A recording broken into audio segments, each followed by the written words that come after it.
Hello guys. तो पिछली video में हमने ब्लॉक डायग्राम रिडक्शन मेथड का यूज़ करके ब्लॉक डायग्राम से ट्रांसफ़र फंक्शन फाइंड आउट करना सीखा। कुछ क्वेश्चंस हमने उससे रिलेटेड सॉल्व किए। ठीक है, अब हम सिग्नल फ्लो ग्राफ के through transfer function find out करेंगे। ठीक है, कई बार ऐसा होता है कि कुछ ब्लॉक डायग्राम्स इतने कॉम्प्लेक्स हो जाते हैं कि उसको रिड्यूस करना बहुत मुश्किल होता है। ठीक ना, तो उनका रिडक्शन टेक्निक से हम अगर सॉल्व करें, ट्रांसफ़र फंक्शन फाइंड आउट करें। ट्रांसफ़र फंक्शन असल में फाइंड आउट क्यों करते हैं? क्योंकि ट्रांसफ़र फंक्शन क्या बताता है? सिस्टम की प्रॉपर्टी। हमें सिस्टम की प्रॉपर्टी जाननी है। प्रॉपर्टी जानने के लिए या तो हम ट्रांसफ़र फंक्शन का यूज़ करें या हम सिग्नल फ्लो ग्राफ का यूज़ करें। ट्रांसफ़र फंक्शन का अगर हम यूज़ करते हैं इतने कॉम्प्लेक्स सिस्टम के लिए तो बहुत टाइम टेकिंग हो जाता है। ठीक ना, तो उससे बचने के लिए हम क्या करते हैं, उस ट्रांसफ़र फंक्शन का सिग्नल फ्लो ग्राफ बना लेते हैं। ठीक है, और सिग्नल फ्लो ग्राफ से फिर हम ट्रांसफ़र फंक्शन फाइंड आउट करते हैं। तो सिग्नल फ्लो ग्राफ से ट्रांसफ़र फंक्शन फाइंड आउट करने के लिए हमारे पास जो रूल है वो क्या है? Meson rule. ठीक ना, या मेसॉन गेन फॉर्मूला। ठीक, तो वहाँ से हम क्या फाइंड आउट करते हैं? आपका transfer function signal flow graph से। ठीक है, तो मेसॉन गेन फॉर्मूला क्या है? मेसॉन रूल क्या है? Transfer function is equal to summation, okay, summation P K del K divided by delta. ठीक ना, P K del K divided by delta. ठीक है, अब मैं एक एक करके क्वेश्चन सॉल्व करता हूँ, बता रहा जाता हूँ कि पी के डेल के और डेल्टा क्या है। ठीक है, जैसे एक ये क्वेश्चन है आपके सामने, यहाँ पर आपको सिग्नल फ्लो ग्राफ गिवन है। ठीक ना, तो सिग्नल फ्लो ग्राफ जब आपको गिवन है तो आपको क्या क्या चाहिए? मेसॉन गेन फार्मूला के लिए पी के डेल के एंड डेल्टा। पी के क्या है? Number forward path gains, forward path gains, और के क्या है? Number of forward path. तो कितने फॉरवर्ड पाथ हैं यहाँ पर पहले तो ये देख लो। तो एक फॉरवर्ड पाथ आपका दिख रहा है ये G1 G2 G3 G4। दूसरा फॉरवर्ड पाथ आपको दिख रहा है G5 G6 G7 G8। Forward path means जो इनिशियल से चल के, स्टार्टिंग से चल के एंड तक जाए। ठीक ना, एक ही डायरेक्शन में RS से CS तक जाए, वो पाथ क्या होगा? Forward path. तो यहाँ ऐसे पाथ सिर्फ दो हैं, एक है G1 G2 G3 G4 और दूसरा क्या है? G5 G6 G7 G8। ठीक ना, और इन दोनों पाथ का गेन भी हमें मिल गया P1 P2 के फॉर्म में। ठीक, तो ये हो गया आपका पी के। डेल के से पहले हम डेल्टा देख लेते हैं। ठीक, क्योंकि डेल के भी डेल्टा ही है, but by after eliminating kth forward path. ठीक ना, तो पहले डेल्टा देख लेते हैं। तो डेल्टा के लिए आपको क्या चाहिए? डेल्टा होता है आपका क्या कहते हैं, पाथ फैक्टर कह सकते हो उसको। ठीक है, तो डेल्टा आपको फाइंड आउट करना है। तो डेल्टा के लिए सबसे पहले आपको पता करना है कि कितने लूप्स हैं आपके सिस्टम में। ठीक है, सिग्नल फ्लो ग्राफ में कितने लूप्स हैं, इंडिविजुअल लूप्स। तो देखो, एक लूप आपका ये हो गया L1, दूसरा L2, तीसरा L3, चौथा L4, ये चार लूप्स हैं। ठीक ना, इन चारों का गेन पता कर लो। तो L1 का क्या होगा? G2H2।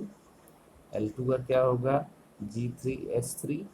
L3 का G6H6 और यहाँ पर L4 का G7H7। ठीक ना, तो ये आपके हो गए loop gains, individual loop gains. उसके बाद आपको क्या चाहिए? उसके बाद आपको चाहिए loop gains, non touching loop gain pairs. Non touching loop pairs आपको पहले फाइंड आउट करने होंगे और उनके गेन्स का प्रोडक्ट करना होगा। ठीक ना, तो पहले तो non touching loops find out करो। नॉन टचिंग लूप मीन्स कि जैसे एक ये लूप आपका L1 है और दूसरा L2 है। L1 और L2 एक इस नोड पर कॉमन है, ठीक ना, एक नोड पर कॉमन है, इसलिए एक दोनों टचिंग लूप्स है। अगर कोई दो लूप्स किन्हीं नोड्स पर, किसी भी नोड्स पर कॉमन ना हो तो क्या होंगे, नॉन टचिंग लूप। जैसे L1 L3, L1 L4 ये दोनों नॉन टचिंग लूप्स हैं। L2 L3, L2 L4 non touching loops हैं, ठीक ना। तो L1 L3, L1 L4, L2 L3, L2 L4 ये क्या है, नॉन टचिंग लूप्स। और इनके लूप गेन प्रोडक्ट्स क्या हो जाएंगे, G2H2 G6H6, फिर G2H2 G7H7, फिर H3G3 G6H6, H3G3 G7H7, ये चार नॉन टचिंग लूप्स के पेयर्स आ जाएंगे, ठीक ना। ना कोई ट्रिपलेट ऐसा बन रहा है नॉन टचिंग लूप्स का, मीन्स ऐसे तीन लूप्स जो नॉन टचिंग हो, तो ऐसा कुछ नहीं बन रहा, ठीक ना। अब हम आपका डेल्टा फाइंड आउट करते हैं। तो डेल्टा के लिए क्या फॉर्मूला होता है, देखो, delta is equal to 1 minus L1 plus L2 plus L3 plus L4 means individual loop means, ठीक है, फिर plus non touching loop pairs, gain product of non touching loop pairs, ठीक, फिर minus gain product of triplet of non touching loop. तो triplet कुछ बन नहीं रहा था, तो जब इसमें वैल्यूज हमने पुट की तो ये क्या आ गया आपका, डेल्टा ना। डेल्टा के क्या है, kth फॉरवर्ड पाथ, जैसे फर्स्ट फॉरवर्ड पाथ हमारा ये ऊपर वाला है G1 G2 G3 G4, इस kth फॉरवर्ड पाथ को अगर हम एलिमिनेट करें तो क्या डेल्टा बनता है, तब बनेगा 1 माइनस L1 प्लस L4, ठीक ना, 1 minus L1 plus L4, sorry L3 plus L4। और जब आप नीचे वाला पाथ हटाएंगे तो 1 माइनस L1 प्लस L2, ठीक, यही आपका डेल्टा बनेगा, डेल्टा 1 एंड डेल्टा 2। तो यहाँ से आपका डेल्टा 1 और डेल्टा 2 कैलकुलेट होता है। देखो, eliminate forward path 1, eliminate forward path 2, तो एक जगह से आया आपका डेल्टा 1, एक जगह से आया डेल्टा 2, ठीक ना। अब हम फॉर्मूले में पुट करके, मेसन गेन फॉर्मूले में पुट करके आपका ट्रांसफर फंक्शन फाइंड आउट कर सकते हैं। तो फॉर्मूला क्या है, P1 delta 1 plus P2 delta 2 divided by delta, P1 delta 1 plus P2 delta 2 divide by delta. अब इसमें P1 डेल्टा 1, P2 डेल्टा 2 और डेल्टा की वैल्यूज पुट कर दो, ट्रांसफर फंक्शन आ जाएगा, ठीक है जी। तो इस तरीके से आप किसी भी सिग्नल फ्लो ग्राफ से अपना ट्रांसफर फंक्शन फाइंड आउट कर सकते हैं, ठीक। एक और क्वेश्चन देखो, ये जो एग्जाम्पल है इसमें आप देखेंगे, अब हम सीधे मेसन गेन फार्मूला पर चलते हैं। तो मेसन गेन फार्मूला के लिए आपको क्या चाहिए, फॉरवर्ड पाथ, कितने फॉरवर्ड पाथ हैं, तो एक फॉरवर्ड पाथ ये दिख रहा है G1 G2 G3 G4 G5, और कोई फॉरवर्ड पाथ यहाँ नहीं दिखता, बाकी सब आपके लूप्स हैं, ठीक ना जी।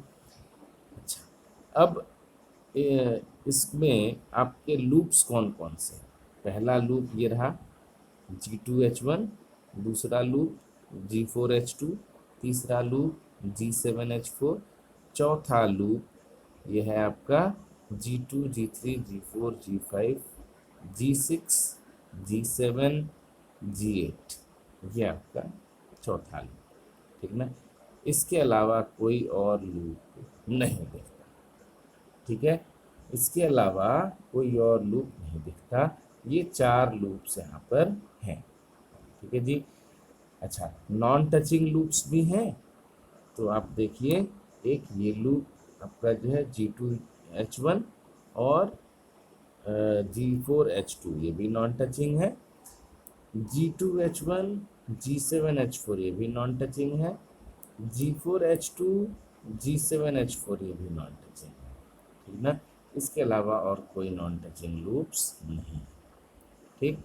अच्छा, ट्रिपलेट भी है नॉन टचिंग लूप का, ये जो तीन छोटे छोटे लूप्स हैं ये तीनों नॉन टचिंग लूप हैं, ठीक ना। तो अब देखिए आपका डेल्टा P1 तो आपका एक ही आएगा, P फॉरवर्ड पाथ एक ही है। इंडिविजुअल लूप गेन्स आपने 4 निकाल लिए। जब आप नॉन टचिंग लूप में पेयर्स में आते हैं तो L1 L2 L2 L3 L1 L3 ये 3 बनते हैं, ठीक ना। ट्रिपलेट देखो, ये ट्रिपलेट बनता है इन तीनों का प्रोडक्ट, ठीक है। और फिर उस पूरी वैल्यू को आप पुट कर दीजिए फॉर्मूले में, आपका बन जाता है ट्रांसफर फंक्शन, ठीक है जी। यहाँ से आपका आता है ट्रांसफर फंक्शन, ठीक। ये तीसरा क्वेश्चन है सिग्नल फ्लो ग्राफ से रिलेटेड। तो इसमें भी सेम वही काम करना है। सबसे पहले फॉरवर्ड पाथ फाइंड आउट करना है, ठीक ना। उसके बाद इंडिविजुअल लूप गेन्स, फिर नॉन टचिंग लूप पेयर्स, फिर triplet of non touching loops, ठीक। अगर कोई क्वाड्रुपल बनता हो तो वो भी आपको देखना होगा, ठीक।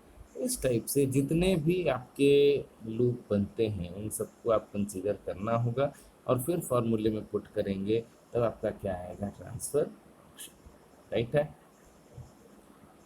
तो सिग्नल फ्लो ग्राफ से रिलेटेड एक टॉपिक और बनता है जिसमें कि आप ब्लॉक डायग्राम से सिग्नल फ्लो ग्राफ बनाते हैं।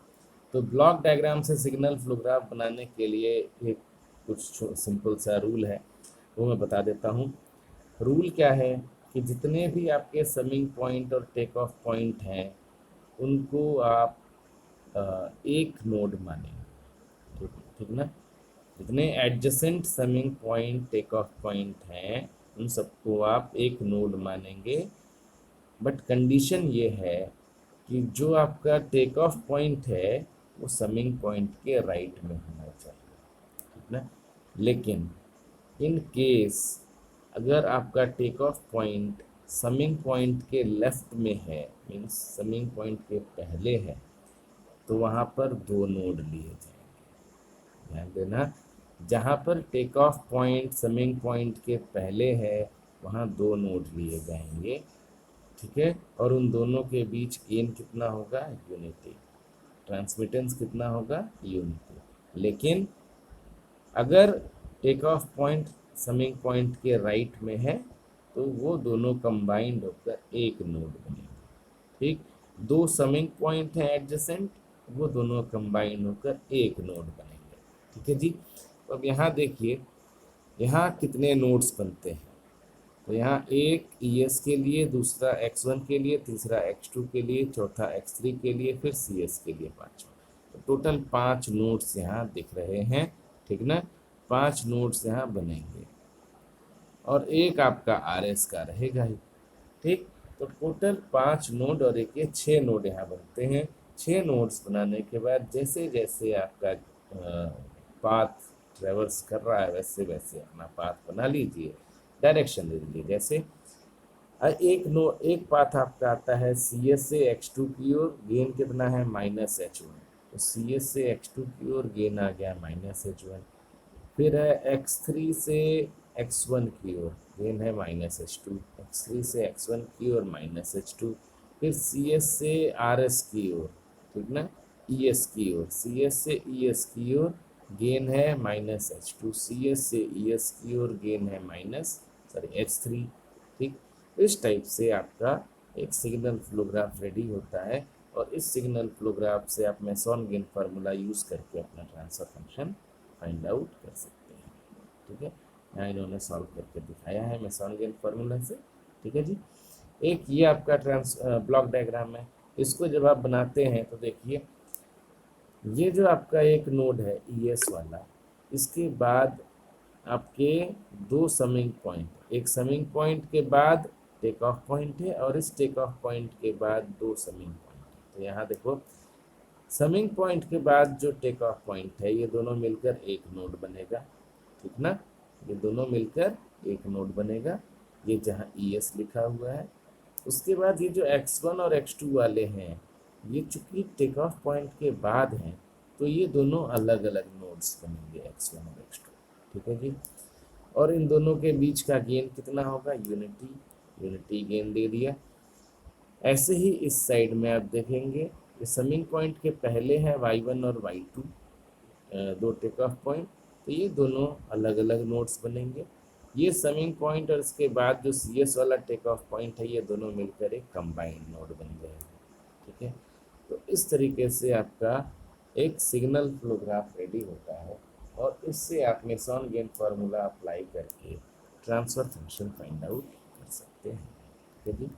तो ब्लॉक डायग्राम और सिग्नल फ्लो ग्राफ से रिलेटेड जो कुछ क्वेश्चंस कराने चाहिए थे वो मैंने करा दिए हैं, एक्सप्लेन कर दिए हैं। ठीक है, अब अगले वीडियो में हम लोग मॉडलिंग पर चलेंगे, mathematical modelling of some physical systems. तो कुछ क्वेश्चन हम लोग वहाँ से उठाएंगे। ठीक है, सो तब तक के लिए गुड बाय।